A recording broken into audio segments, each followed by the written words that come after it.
उत्तम शासक म्हणून ओळखला जातो. की याच्यानंतर मुघल शासन काळामध्ये जे शासक आले ते असेच होते, त्यांना काहीच नाही केलं, काही नाही सत्तेवरती आले आणि गेले.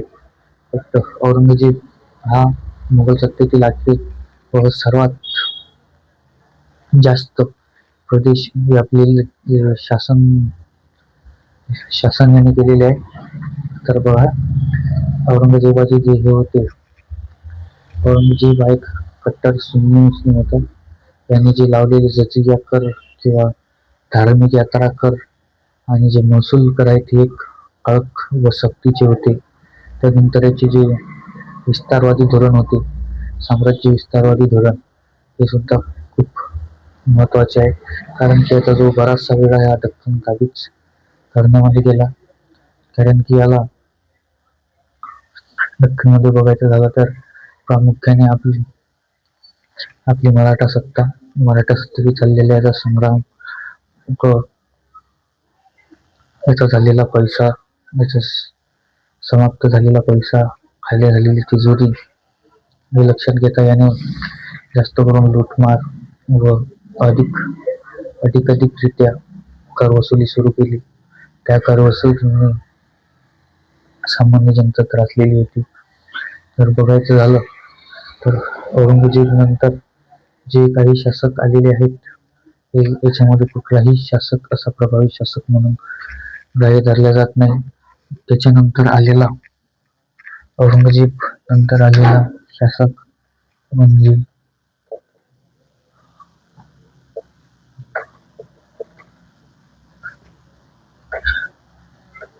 बहादूरशाह पहिला.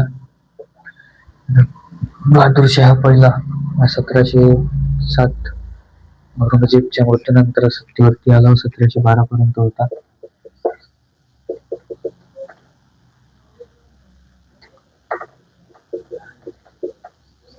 त्यावेळेच्या सत्तेमध्ये काहीच नाही.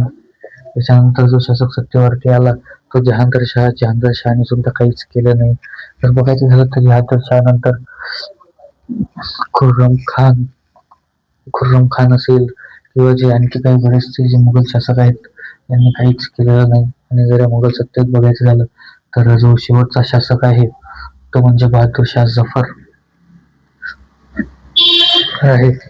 हा शेवटचा शासक म्हणून ग्राह्य धरला जातो. तर बघायचं झालं तर याच्यापासून जे बाकी सर्व शासक आले, खुर्रम असे बाकी खुर्रम, रफीउद्दौला हे जे शासक आहेत त्यांनी काहीच केलेलं आपल्याला बघायला मिळतं. तर तुम्ही यांच्याकडे जास्त लक्ष द्यायचे काम नाही.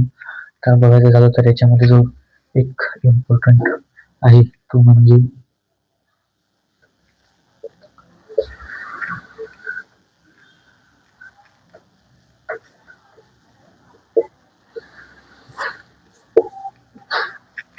शाह आलम बद्दल जर बोलायचं झालं तर किंवा यालाच आलम शाह असं सुद्धा म्हणतात.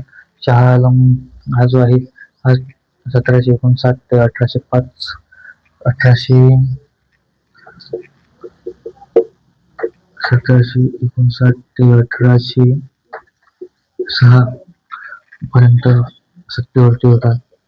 याच्या जी कारकीर्द आहे त्याच्यामध्ये झालेली एक महत्वाची लढाई म्हणजे बक्सारची लढाई, जी लढाई 1764 मध्ये झाली. तर बघायचं झालं तर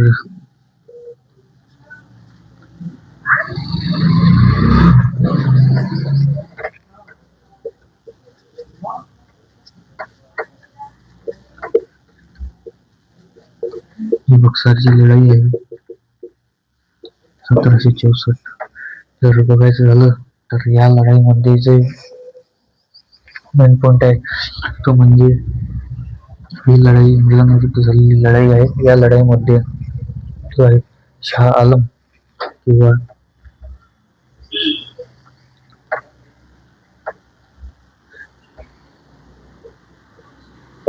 शाह आलम आणि याच्यासोबत जे अजून दोन होते शुजाउद्दौला आणि मीर कासिम. तर बघा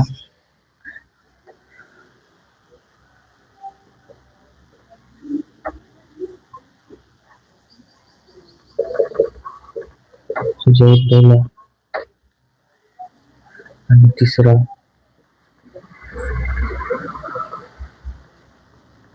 मीर सिंग यांच्या विरुद्ध जे होतं इंग्रजांच्या सेनेचे नेतृत्व जेव्हा या युद्धाच्या वेळेस मेजर हेक्टर मुनरो याने केलेले होते. तर बघा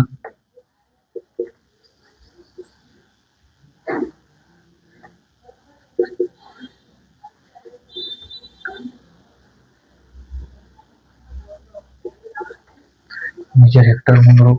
तर मेजर या लढाईमध्ये हे तिघ असून सुद्धा मेजर हेक्टर मुनरो याचा विजय झाला आणि या तिघांना शरणागती पत्करावी लागली.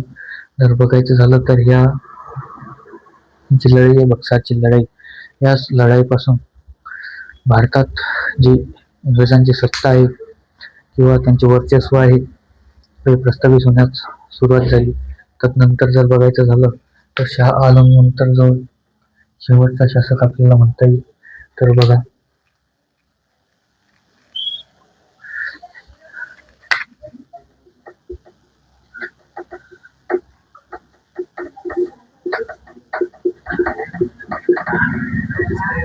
जो शेवटचा शासक आहे तो म्हणजे बहादूर शाह जफर.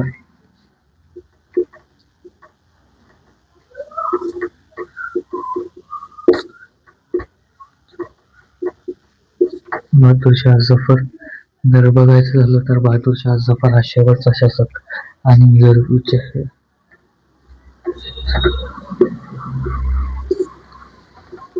सर्वप्रथम बघायचं झालं तर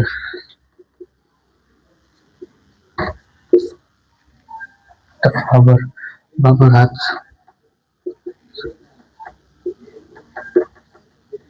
संस्थापक. जर बघायचं झालं तर हे इथं आपली मुघल सत्ता जे आहे मुघल सत्ता किंवा मुघल घराणे हे संपलेले आहे. तर तदनंतर जर बघायचं झालं तर जे रफीउद्दौला, सुजाउद्दौला आणि जे बहादूर शाह पहिला, बहादूर शाह दुसरा आणि जर बघायचं झालं तर शहाजहान दुसरा, हे जे शासक आहेत हे या शासकांबद्दल इतिहासामध्ये फार काही वर्णनही नाही आहे आणि याच्याबद्दल एक्झाममध्ये जास्त येतही नाही. तर बघायचं झालं तरी तर आपला हा मध्यकालीन इतिहास संपलेला आहे. तर बघायचं झालं तर आपण मध्यकालीन इतिहासामध्ये खूप काही बरेचसे पॉईंट सोडलेले आहेत. त्याच्यामध्ये बघायचं झालं तर विजयनगर साम्राज्य जे आहे हे आपण घेतलेले नाही. प्रामुख्याने विजयनगर साम्राज्य आपण उद्याच्या लेक्चरमध्ये कव्हर करणारच आहोत. आणि त्यानंतर जर बघायचं झालं तर आता आपल्याला आधुनिक इतिहासाला सुरुवात करायची आहे.